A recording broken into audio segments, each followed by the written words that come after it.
Hello, everyone, and welcome to our session today, How to Write Sales Copy That Sells. Writing marketing copy for your materials or your website is never easy to do, and there are plenty of copywriting templates out there, and you can definitely learn a thing or two from using them, but sometimes they aren't a good fit for every type of business, and quite honestly, copywriting is one of those things that is the most difficult for small business entrepreneurs, small business owners to learn how to do. Absolutely, you can hire a copywriter to do some of the marketing copy in your business, and I would never, disencourage anyone to do that. In fact, quite the opposite. But today's session, what I'm going to be sharing with you is basically the process, a 5-question process. It's a formula, if you will, that you will need to use that is really a really good starting point for writing copy for your marketing materials, whether it be for a sales invitation letter or an email or even your website. We're not getting into how to write sales pages for your website today. That is definitely a different topic and has a lot of other pieces to it, but it definitely does include the pieces that I will be covering today. So the basic 5 questions that we will address today that you want to answer are: number 1, your ideal client's most acute pain or desire. You need to be really in tune to what that is. Number 2, what's in the way of them getting what they want or need? And number 3, a detailed picture of what's possible once they get what they want. Number 4, why you're uniquely suited to help them get it. And number 5, a call to action. This is a basic recipe of ingredients that can be used for all different parts of your marketing materials. And I just want to take a peek and see who might be here with us today. Hey, Linda. Hi, Christine. How are you? I don't know if you can hear me. Fine. I can hear you. Yay. Good. Hey, Christine. Hi. So you already learned to learn about copy today. This is great. I'm really excited about this. Yeah, copy, it's, I would think, just from my experience, is one of the most challenging things to do as far as marketing in a business. I mean, we can all learn about different tactics, what we should be doing to market our business, but writing that content, the copy, is truly the hardest part, and it is the part that will make the difference in success or failure in marketing. Yeah. And, yeah. So you being a writer, Christine, I can imagine this would be really of interest to you.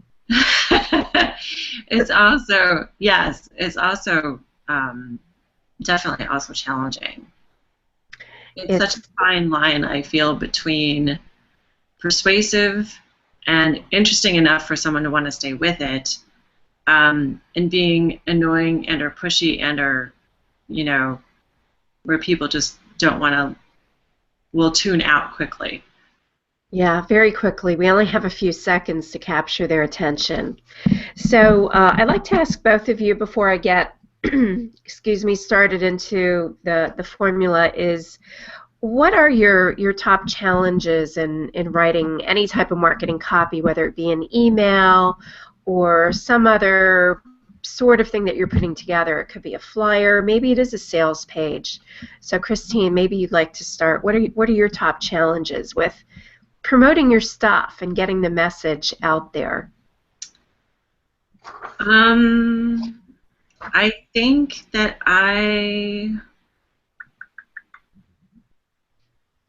we were talking a little bit about this before, Benita, but I think I struggle with finding the tone of voice that works, in the sense of I tend to either swing to be too formal, or I'm too intimate friendly. Mm-hmm. And I tend to like to be, much more personable with people. Mm-hmm. But you also want to make sure that you come across as professional. So I think, it's that same thing where you can write for other people far easier than you can write for yourself. And I think too, it's that it's that tone of voice, and also, you know, how to start. Really, what you want your introductory first sentences and ideas, I think, are crucial. And I think finding the right tone for that, finding the right words for that, is definitely one of the hardest challenges to find, as well as subject lines. When you're sending emails, or when you're, you know, post title, you know, titles and subject lines, I think, are definitely hard. Yeah, absolutely. And That's what I struggle with. everything that you brought up can be a separate training topic. You know, the tone of voice. How do you capture that?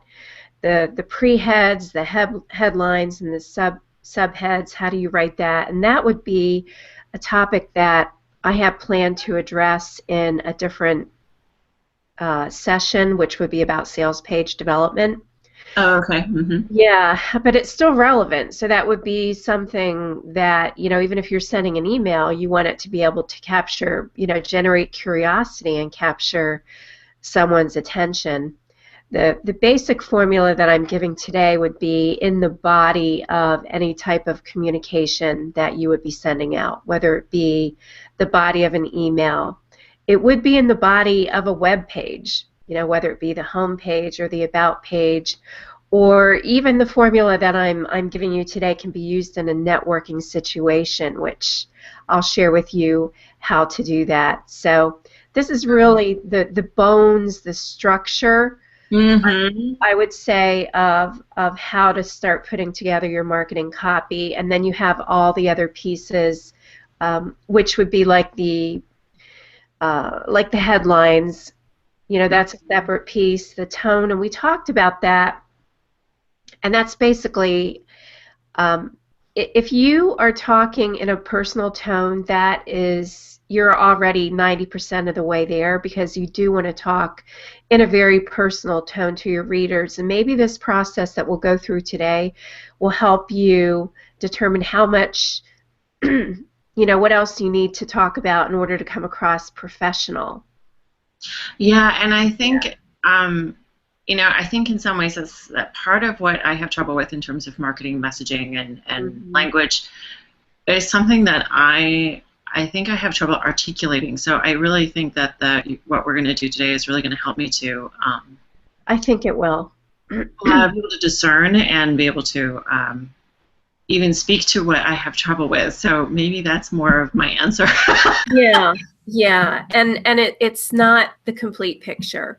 You know, today is just one piece, and as we're going through this presentation today, you'll see how a lot of the things that we have done in the salon already up to this point in the educational calls support the work that we will do today. Okay, great. The topic that we will do. So you'll see how it will all tie in. And it looks like we lost Linda. Hopefully she'll come back.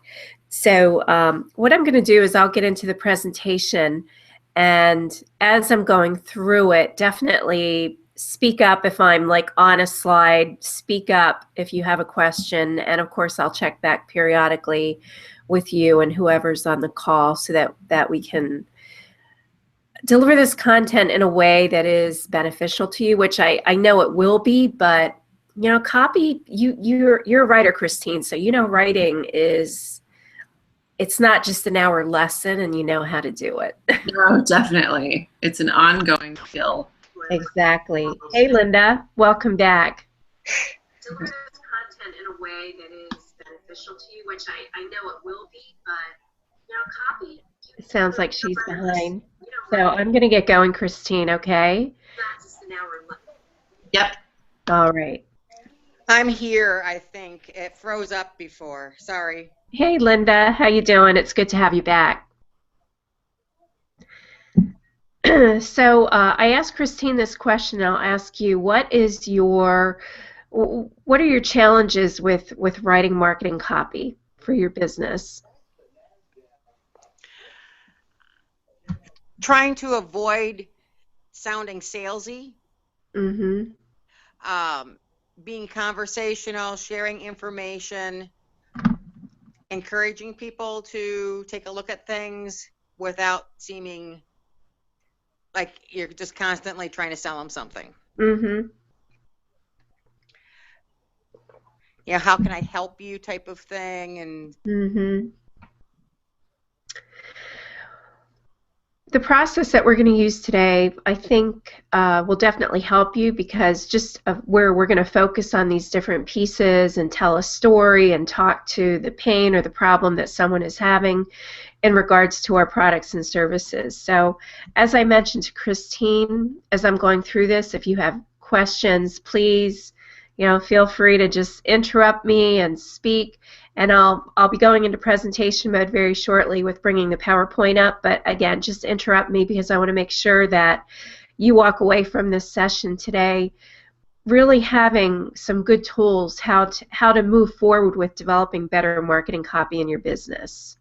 Because I find writing copy one of the most difficult things to do, personally. And I consider myself a fairly decent writer as far as the process of marketing copy, of how to write it.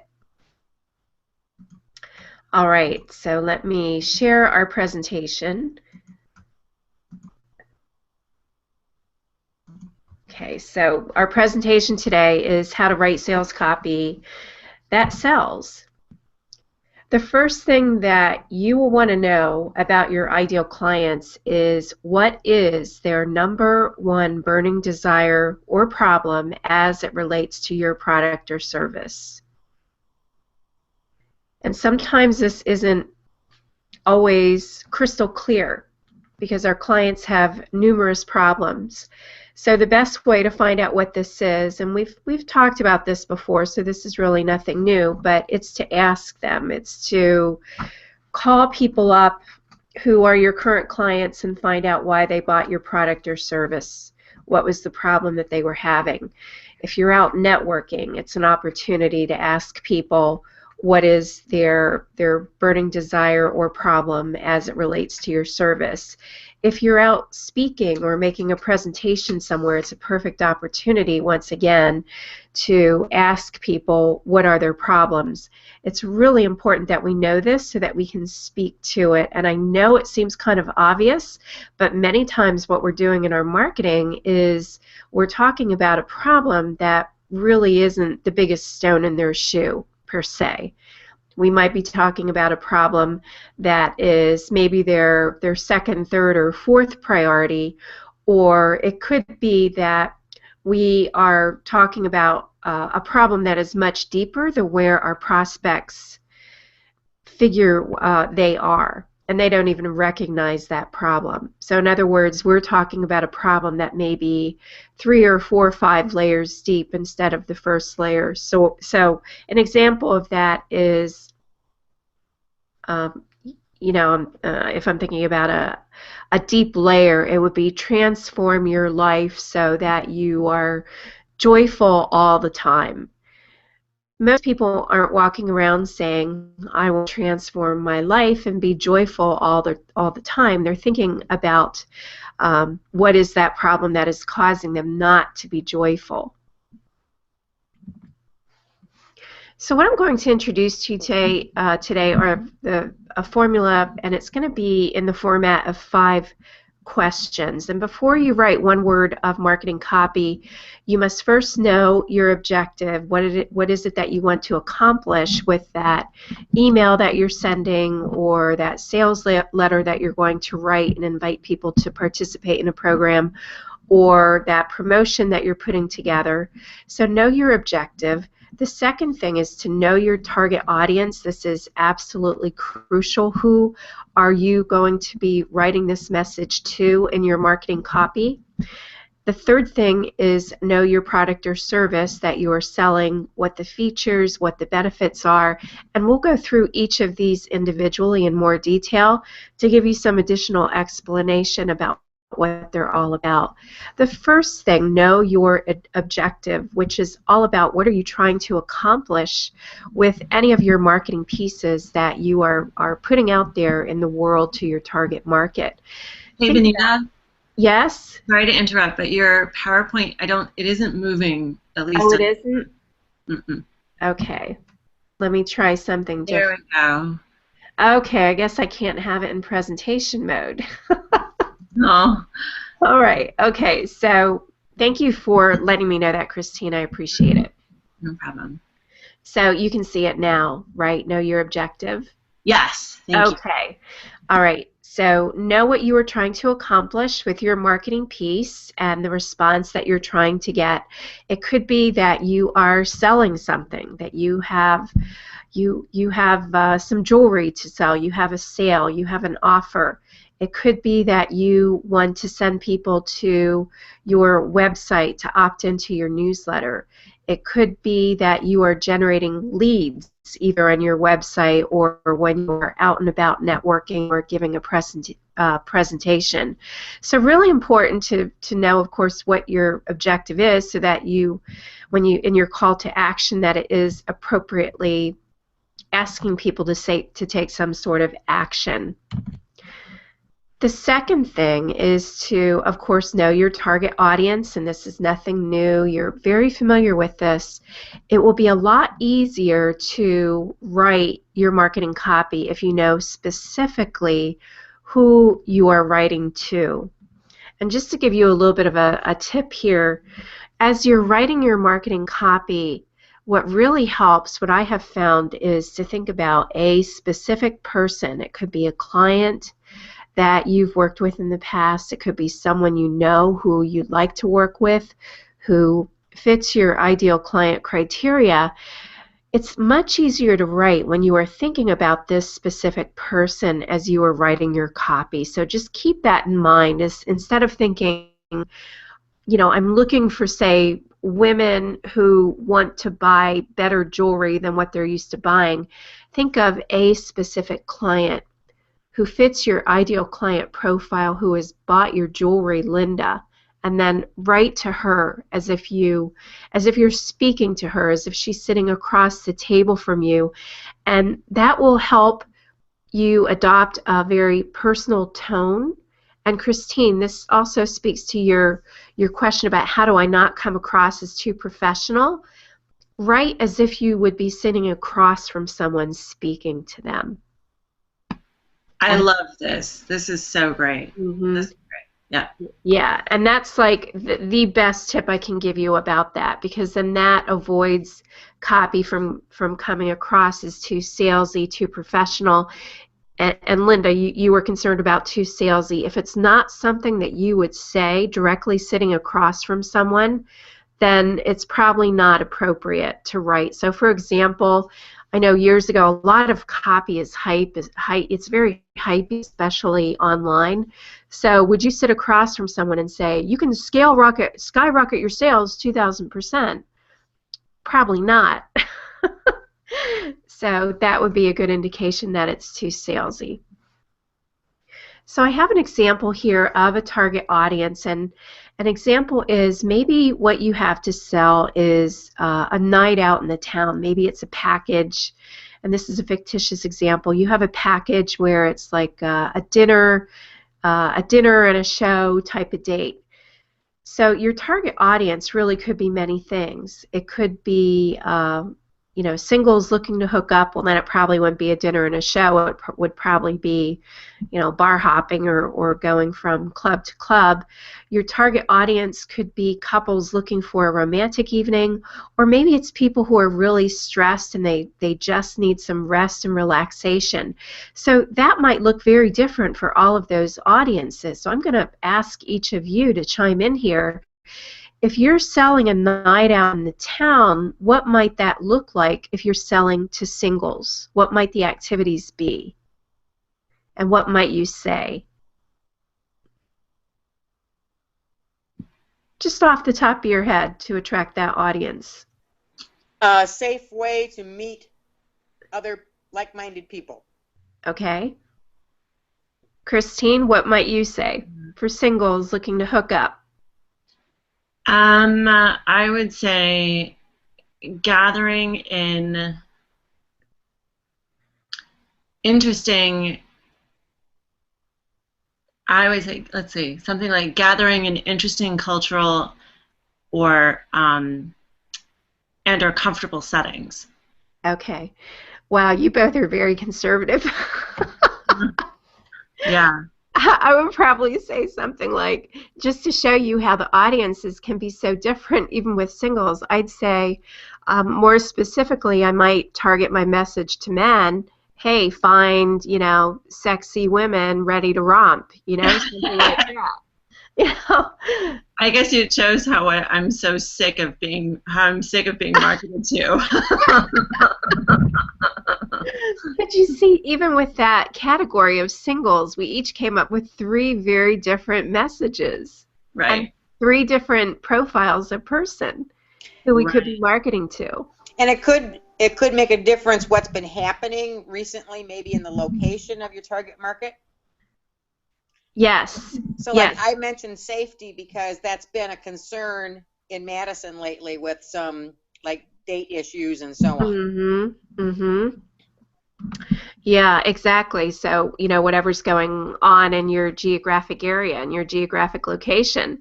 But that example worked out really well, even better than I could have imagined. So we have 3, singles. We're targeting to singles and have 3 different messages. And the same applies, of course, for couples or people who need R&R. Maybe a night out in the town is a quiet dinner out and followed by a massage or a bubble bath or something like that in some sort of swanky hotel. So know your target audience. As you can see, this is really, really important. And we already talked about this in the salon, excuse me, with one of our sessions, Know Your Valiant or Your Valiant Ideal Client. I believe that was the education call topic that addressed this. You want to know your ideal client's persona, and what that means is their backstory and going through an exercise of writing down everything you know about them. And this can be an actual client or a fictitious person of the type of client that you want to work with. I have examples of what I mean by all this. So knowing your ideal client, you want to give your persona a name, your ideal client persona. You want to give that person a name. You'll know their age and family size, income, hobbies, what websites they visit, what music they listen to, anything you can think about this person. Know what their backstory is. And this was addressed in the salon in Your Valiant Ideal Client session. So you can find this in the salon resources in the Files tab. Really, really important to know who this person is. The second thing you want to know is your product or service. You want to be able to very succinctly talk about its features and benefits. And the 5 W's of journalism are a handy tool to use in order to flesh that out.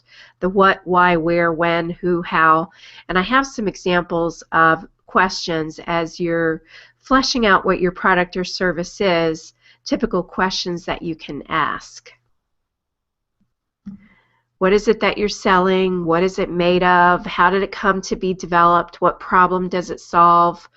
Where did it originate? How is it made? What are the emotional benefits of owning or using it? These are really, really important. So it's not only, I always like to think of, when I'm thinking about products and services and benefits, I like to think of the acronym FEPS, which is FEPS, which stands for financial, emotional, physical, spiritual. And then I always add the future potential in there as well. Benefits that will speak to those different things. So financial obviously is not emotional, but the E is emotional. So what are they going to get out of it? Is it going to help reduce stress? Is it going to make them feel more confident, more secure? All those emotional things that they're looking to achieve will help build up their self-esteem. How will it make them feel? And you'll want to talk about this when in your marketing copy. Excuse me, there will be both negative and positive emotions which you will address. Now remember, what I'm going through now is just some of the things that you need to already know about before you get into the 5 questions. So know your objective, know your target audience, and know your product and service. So these introductory slides are just that background stuff that you need to have in place before you can begin to answer the 5 questions. The 5 questions are: what is the problem? Why hasn't the problem been solved? What is possible? Why are you uniquely suited to help solve this problem? And what should your prospect do now, which is the call to action. Let's talk about what is the problem. Most sales is based primarily on solving a problem. Unfortunately, people will respond better to problems than they will if you have a pleasure-based product to sell, which could be art. Linda, this even can tie with your product. And I know your product solves the problem of the irritation, which is something that you would definitely want to market to, and I believe you do. But most people, when they think of jewelry, they don't think of it solving a problem. They think of it as some sort of pleasurable purchase. So you want to be able to identify the problem your target audience has that can be solved by your product or service. And this is a tricky one. People in your target audience may not even know they have a problem yet. So you may have to do some marketing communications to bring awareness to a problem that they are having. And once your audience understands they have a problem, let them understand that you understand their problem, that you have been there, you get it, you understand where they are.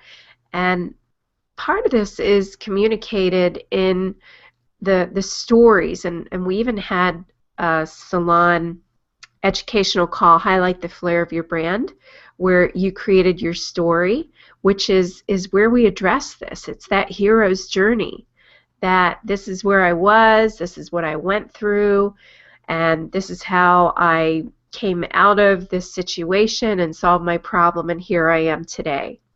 So this has its roots in the hero story format, which we did talk about in the Highlight the Flair of Your Brand educational call.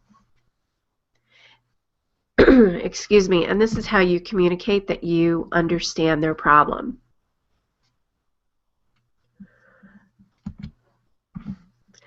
So step 1 is to write down the problems your customer is dealing with. Just 1 or 2 sentences, keep it really simple, and be sure to capture the pain portion of how this impacts them and their life. I'm going to stop sharing this for now. Any questions about the problem? Oh, okay. Okay, So that was, I saw PowerPoint isn't moving. I'm like, ah. Linda, I'm sorry. No problem. So with pleasure-based products, you almost have to not create a problem, but find something that they're uncomfortable with that I can help them with. Right, right. So I'm thinking, excuse me, I'm thinking for your jewelry in particular, of course you have the sensitivity issue, which you've been marketing to. Another thing might be that to buy quality jewelry, it's typically very expensive. And I know your fairy line isn't inexpensive, but it still may be more affordable than other expensive jewelry. So that could be something else to potentially talk to. The problem of fine jewelry being very expensive. And I'm not sure how Fairy asks you to market this. I'm sure they already have marketing messages developed, don't they? Oh, yeah. And to a multitude of different things, although they don't really market to the wellness. Mm-hmm. And like we have a new line in the Posh that is actually marketing to wellness, and they touch on it, because it's made with like amethyst and quartzite and things that the wellness community believes is, our wellness stones for different purposes. Mm-hmm. Yes, they do. I can speak to that. Yes. Mm-hmm. So I've actually, on my own been marketing toward that with face-to-face networking. I haven't so much on social media. But also, there are a lot of people, both men and women, who are uncomfortable with accessorizing. But that's a problem they don't like to admit or like to have people point out. Mm-hmm. But it's a huge part of a potential market, and I'm not quite sure how to, address that to give those people a safe place to admit to this. Mm-hmm. Does that make sense? Yeah. Yeah, I'm just thinking as you're saying this, do they recognize that they have that problem with accessorizing, so it's like a conscious thing that they're aware of? I'll use young professionals like in the millennials, new attorneys, new financial people, the ones who are supposed to dress up on a daily basis, and they perhaps aren't so used to it. Mm-hmm. And they know that they need to kind of complete their look. Mm-hmm. But how to do that in a tasteful way that they still look like they've, quote, made it. Mm-hmm. And it's a rare one who will admit that's an uncomfortable area for me. Mm-hmm. But I learned of it through one of the people who was uncomfortable enough to talk about it and ask for some suggestions. Mm-hmm. Yeah, this seems to be pointing to personal branding as well, personal brand development. How do you come across? What are you trying to communicate? How do you want to be perceived? Yeah, I was going to say to that, Linda, it depends on your relationship with your clients, but you strike me as being someone who would be, talking about being a reliable person to work with, someone who you could develop a personal relationship with. In other words, here's what I'm trying to do, and your suggestion of pieces or your suggestion of the kind of look that someone could have, and that you would be on the lookout for something that's coming up new that you would suggest to a client whose taste that sort of thing. So that someone who has trouble with accessorizing or is really insecure about it would feel that they really have someone in their corner. Exactly. The type of person that's not going to go around telling everybody, oh man, so-and-so is really having issues or whatever. Mm-hmm. There's a confidentiality as well with people admitting to problems. Mm-hmm. Well, people don't want to be perceived as weak. Exactly. Or not have, especially if they are a professional, they don't want to be perceived as weak or not having their stuff together. Yeah. Yeah, that's interesting. That's interesting. And, the whole health and wellness aspect that Fairy's going down, that path with the stones, it's really interesting that they have identified that as one of their markets. And of course, we know the health and wellness market is exploding. Oh, my goodness. Just, and the people who will spend amazing amounts of money on a stone to hold. Mm-hmm. I mean, yep. And part of my problem is I try to be open-minded, but to me it just seems I struggle with it, but yet I'd like to market to those people because I understand that it's important to them while it may not be important to me. Okay, that, you just brought up a very important point, Linda, and I'm just going to put this out there. If you don't believe it, it's going to be really hard for you to sell it. Well, I believe that they believe it. Yeah, but you don't believe it.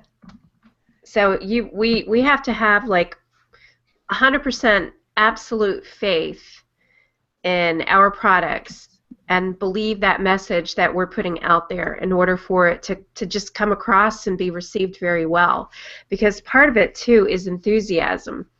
You know, if we can demonstrate and communicate enthusiasm about what it is that we're selling, then people are more apt to jump on board and buy what it is that they have, because enthusiasm is contagious. And it's hard to feel that way if we don't believe it, or it's going against our beliefs, where we're trying to market something and it's just not in alignment. So yeah, Just putting that out there.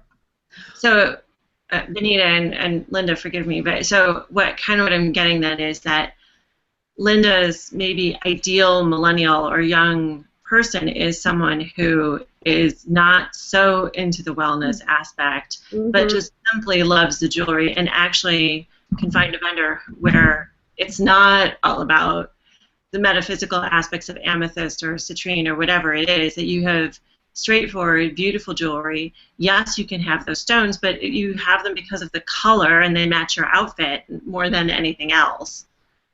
Yeah. Yeah, I agree. That's who you can really sell to, because that's what you believe your jewelry is, and how it serves. And quite honestly, this new line with, I'll call it the wellness stones, is actually some of our most beautiful. So I see it as a incredible marriage of the two, of wellness and high fashion. And that I can believe in. Yeah.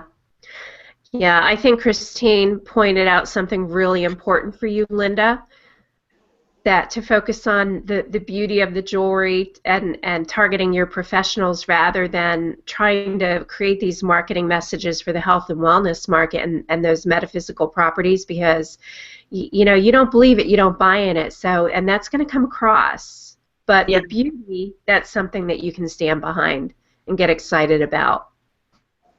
Okay.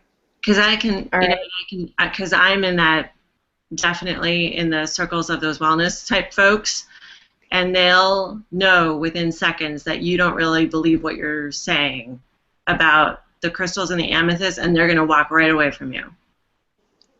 And I don't mean to be harsh about it. I'm just saying that will be the case. So I wouldn't bother with them if I were you. Yeah.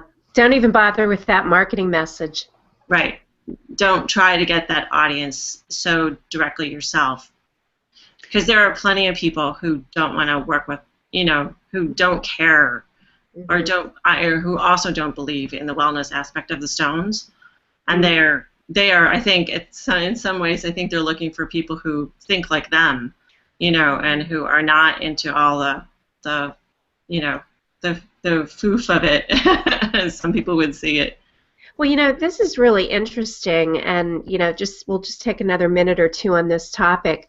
What I find really interesting, Linda, is that Fairy has chosen to go down that path and have that line, and I understand why they went down that path, but my question is, did they really look at who their people are in the world, like you and everyone else? I mean, if they have a bunch of people who are selling these products who are in health and wellness, I can see them rolling this out and it would be just like a natural fit. Whereas if most of the people who are selling these products say fit your profile, I mean, you're a professional woman, you're well educated, and you're really not into that woo-woo field, right? So I would think it would be very hard if most of the, and what's the word that they use, Linda? You're not a distributor, are you? A luxury consultant. That's right. Pardon me. But it's interesting because this line is a huge seller, and perhaps it is because in the luxury consultants who have been in businesses in the past, I would say conservatively, at least 30% at some time worked with health and wellness, whether they sold Shackley or Amway or Okay. Thrive or whatever the brand was. Okay. So that might make more sense. That makes more sense to me. So I think, they were providing something that's both beautiful and help some of their distributors make use of the skills and the contacts they already had. Mm-hmm. Does that make sense to you? It does. It seems like a low percentage, if it's only about 30%, but I don't know I'm what the guessing. company. I'm totally guessing on that. Yeah, I don't know what their strategy is. I don't know what their strategy is. Yeah. Yeah, it sounds to me like they're trying to enter that market, the health and wellness market with those stones, and I don't know what the strategy is behind how they came to that decision, but it's just interesting. But I think this conversation and what Christine brought up is, I wouldn't focus on that message for you unless you absolutely believe in it, because it won't be authentic. So focus whatever marketing messages that you're creating, make sure it's authentic to you, and that goes for all of us. Okay. We can't sell anything that we don't believe in and can throw ourselves behind 100%. All right. Okay, well, let's move on then to some of our other slides that we have here. So step one, and your assignment will be, your mission will be answering these 5 questions. And you can see that I'm asking you to keep it very, very concise, very short. I'm asking you to write a whole dissertation on answering these questions. But what I am asking you is to be very clear about your responses to these questions. And then from there, you can start to develop copy, and I will give some additional resources after this educational session today so that you can take it to the next level. It's just real important to get the foundation firmly established so that you can write the best copy that you can. The second question is, why hasn't the problem been solved? You want to further identify the problem, the predicament, or pain. And what you really want to reveal is what previous remedies or solutions have been attempted but failed. What else is out there in the marketplace? People who are selling the same or very similar things to you, what are they offering? And how are they communicating to solve the pain or the predicament that your target client has? So really think about this. This is really important to think about, okay, this problem is out there, but why hasn't it been solved? What is in the way? Who else is trying to solve this problem, but what are they missing? What aren't they addressing? That's how you will identify why this problem hasn't been solved already. So for example, I'll give an example in my business, a real quick one here. The problem that I see in the marketplace, and we'll just go generally with the business coaching marketplace that you see online, is that there are a lot of business coaches out there doing a lot of teaching and a lot of coaching, but they're only going to like a 3rd grade level. And Christine, you heard me mention this in the Business Growth Salon a couple weeks ago. What they're teaching is really only taking people to a 3rd grade level, and they're making promises that these people are going to be able to build a 6-figure business and grow it fast, or grow a business fast and do all these wonderful things by signing up for their program or taking their training. And my question to the group in the Business Growth Salon a few weeks ago was, if you only finished a 3rd grade, how successful do you think you would be in the job market?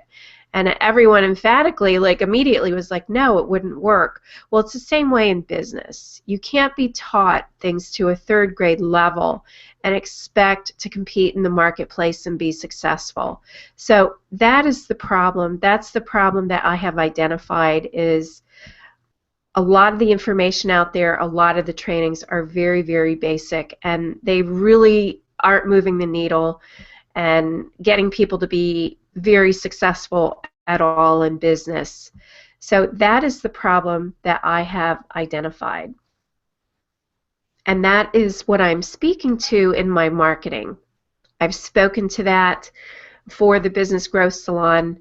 One of the things that I mentioned in there was that all the sales tactics that people were being taught, they're 20 years old, they're not working anymore, and some of the other problems is everybody's marketing that you're selling to a consumer or a very small business owner, and this person typically does not have a very large budget to spend nowadays.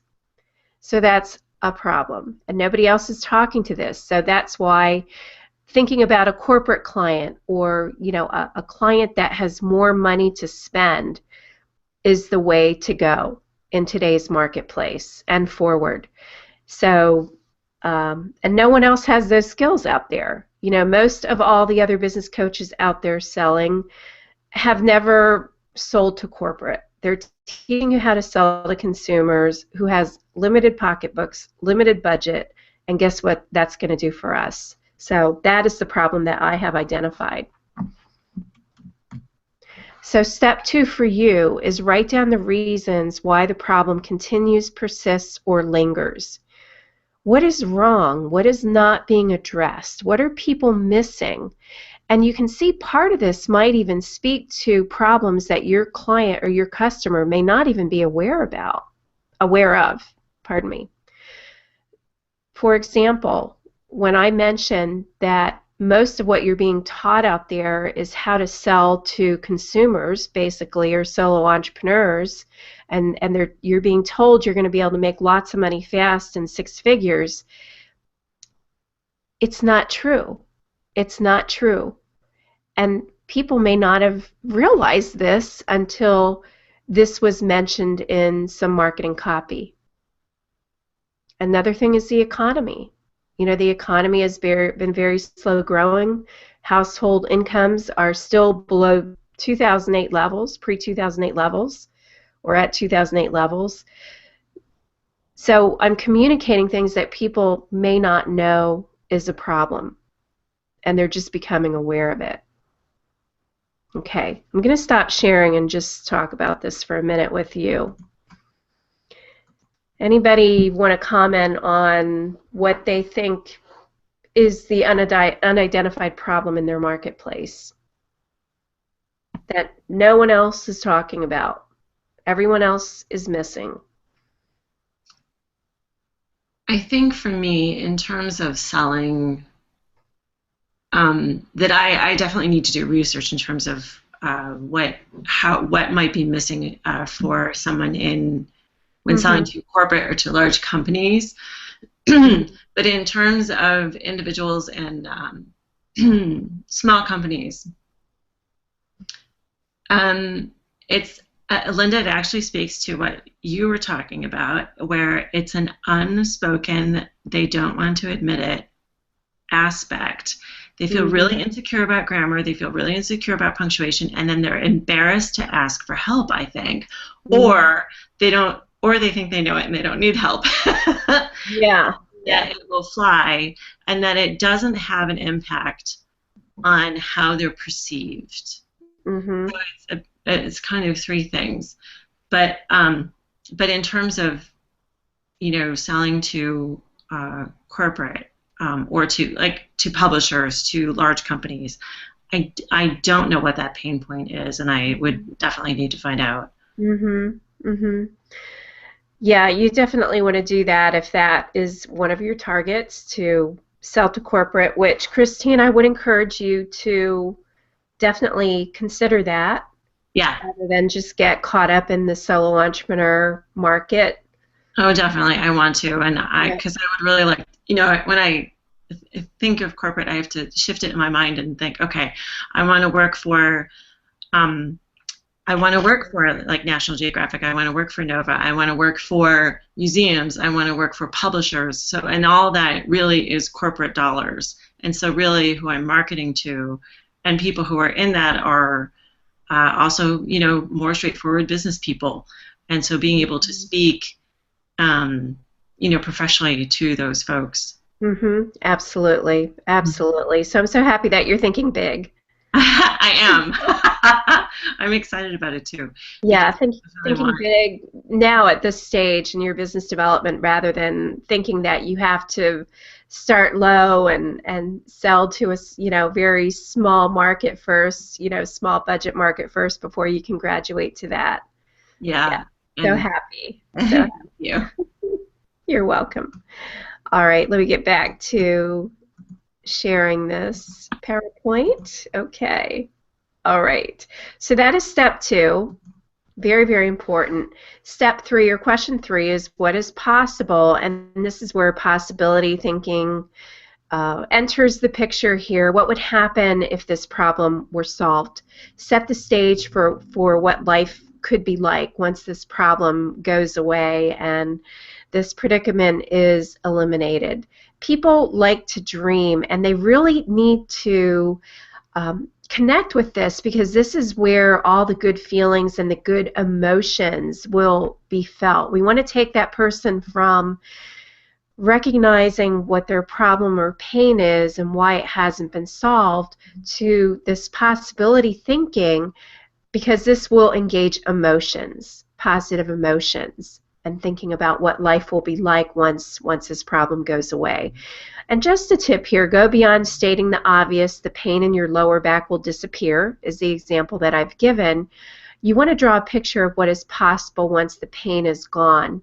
The examples I gave, you will be able to engage in specific activities. You'll be able to accomplish your goals and dreams because the pain is no longer there to stop you. That is going beyond just the pain in your lower back will disappear. You're getting someone emotionally engaged when you're painting that picture of what life will look like once that problem is solved. So step 3, which ties right to question 3, you want to write down what is possible. Paint a picture of the way things will be when your prospects' problems are solved. Again, a few sentences will do. This is just getting you thinking about starting to write your marketing copy in a way that is really solid. Question 4, why are you uniquely suited to help? So this is where you start to explain who you are. You tell a little bit about your story. You tell them how your product or service can help them and how it's different. And this is also where your unique selling proposition or unique value proposition comes into play. And we did talk about this in the salon, where we did have a training session on creating a differentiated unique value proposition. So already, I think I've mentioned 3 different trainings that tie right to this program today. Your Valiant Ideal Client, highlight the flair of your brand, and now creating a differentiated unique value proposition in the salon. This is all to help you market your products and services more effectively.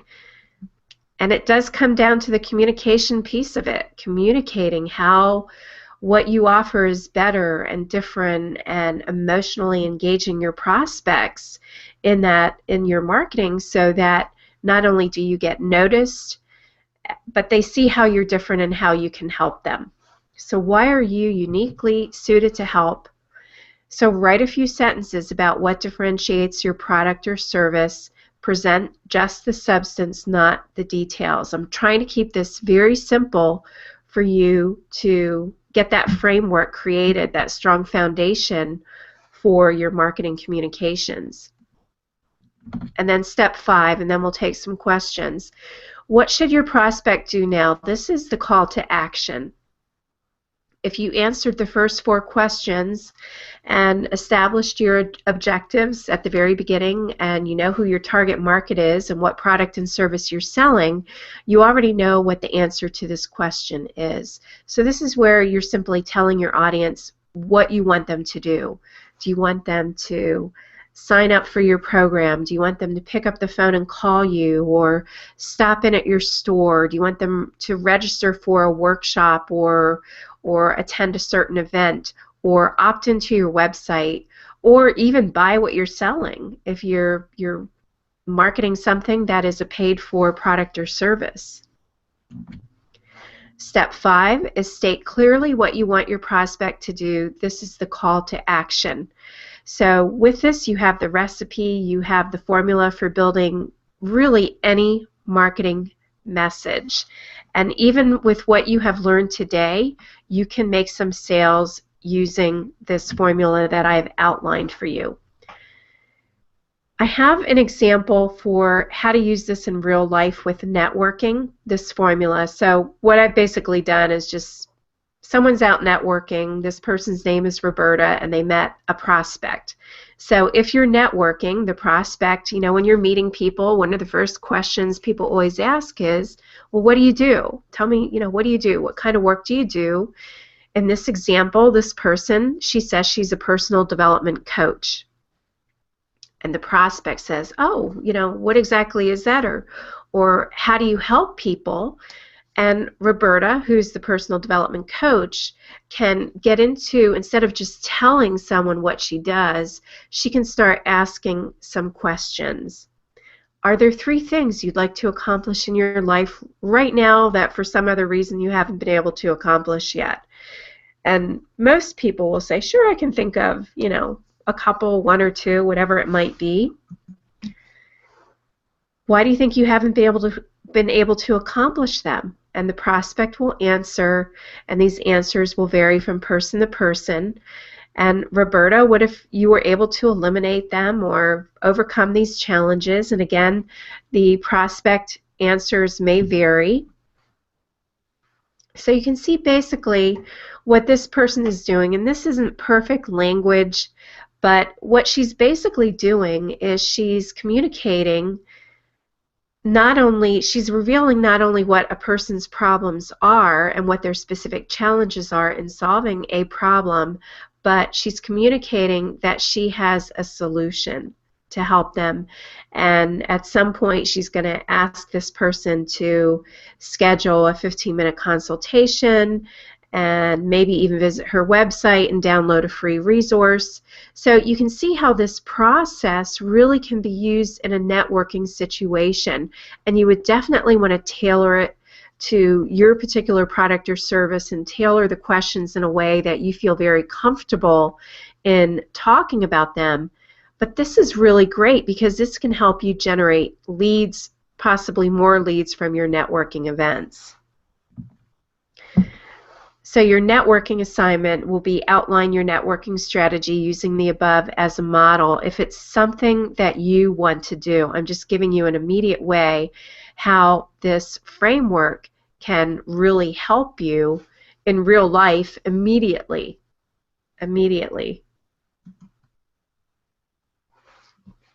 What you will also want to do is, once you have answered the basic 5 questions, and remember I only asked you to write down a few sentences for each, is you'll want to then go back and embellish your answers. So you know what your customer's #1 problem or desire is. You know why they can't solve it, what's wrong, what they don't know, what they're not being told or taught.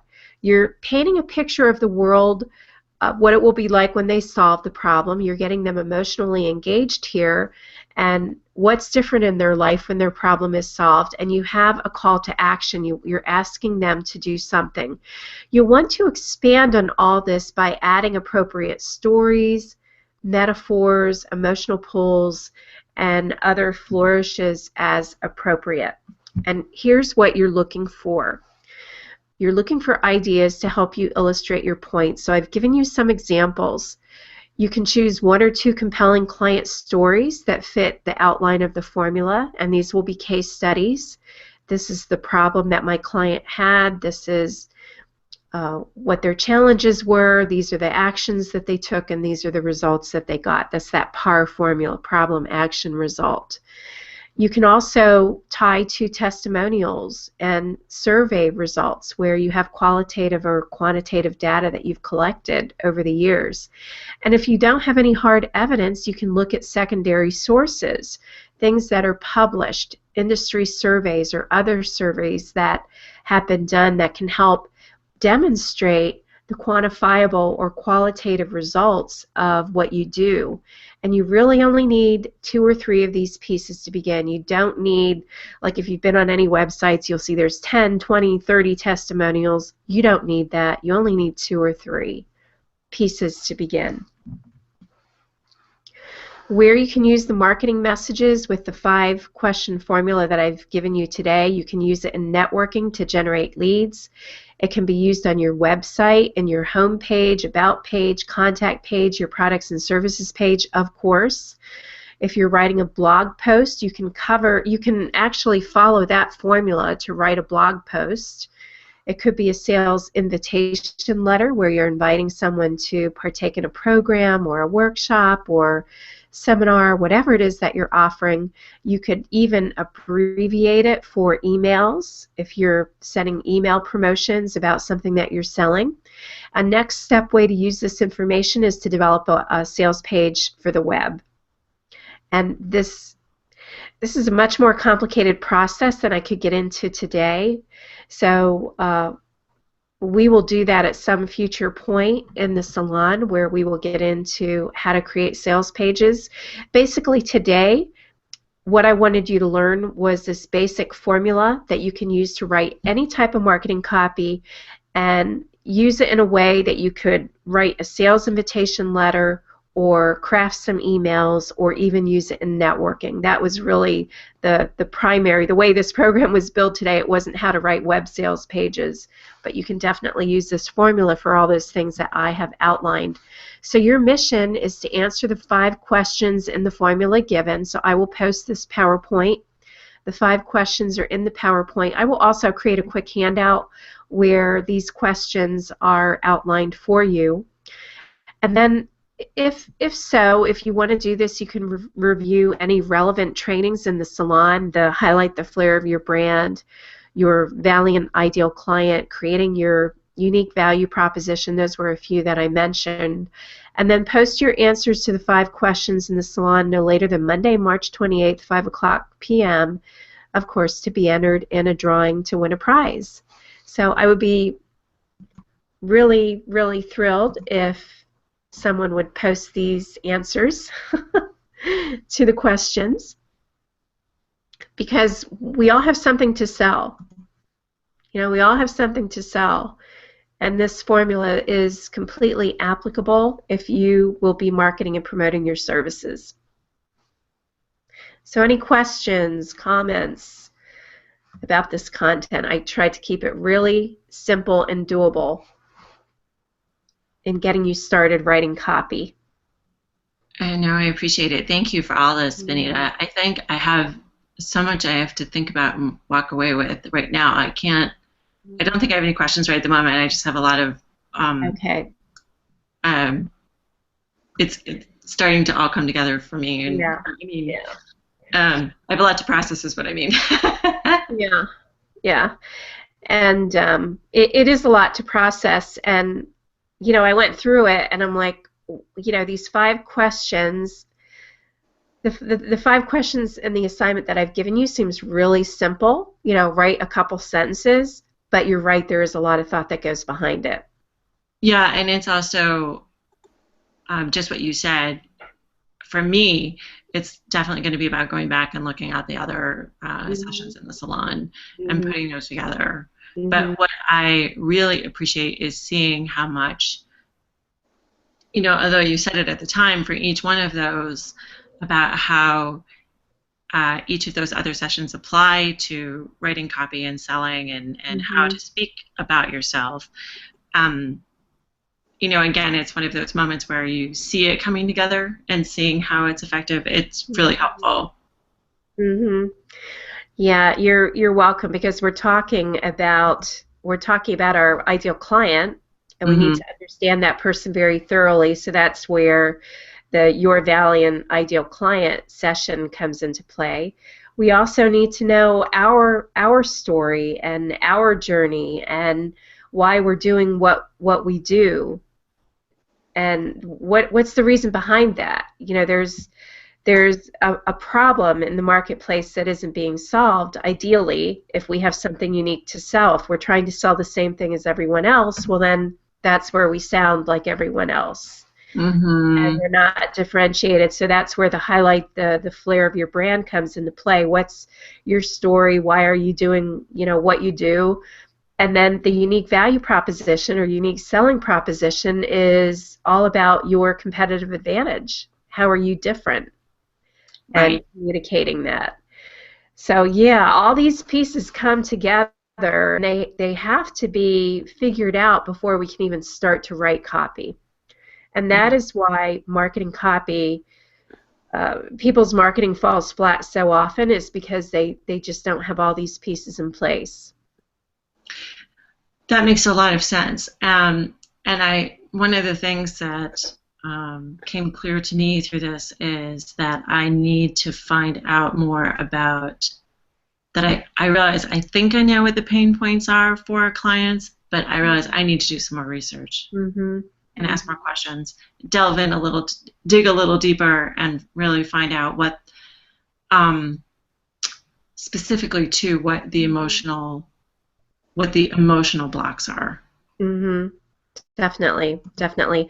And I do want to point out, if you do want to move forward a little bit faster with the copywriting, you know, beyond what I presented today, and more specifically, if you're looking for some help with direct response copywriting and writing web pages, and Christine, I had mentioned this on our call last week, I like a book by Michelle P.W., Love-Based Copywriting. Her books are sold on Amazon.com. So she has a wonderful process for direct response copy, and primarily for online marketing. Cool, thank you. Yeah. So if you want to, like, you know, move forward and even beyond what we did today, I would highly recommend her books. It's very easy to read, and she does outline her process. Oh, great. So definitely check that out. That would be like a resource that you could check out immediately. Linda, do you have any questions, comments? Is this helpful for you today, this session? Yeah, it was very helpful. It tells me that I need to slow down and think things through a little bit more. Sometimes I kind of grab at what somebody else has posted in their words, and it's not authentic to me. And you know, it may not even be working when we think about everything that we've talked about today with writing effective copy. It might even what they're writing might be missing the mark.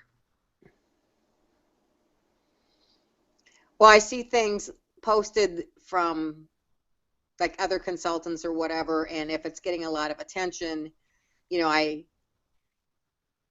tend to save copies of wording that looks like it's working to give me inspiration, but sometimes I don't take the time to put it in my own words, in my own way. And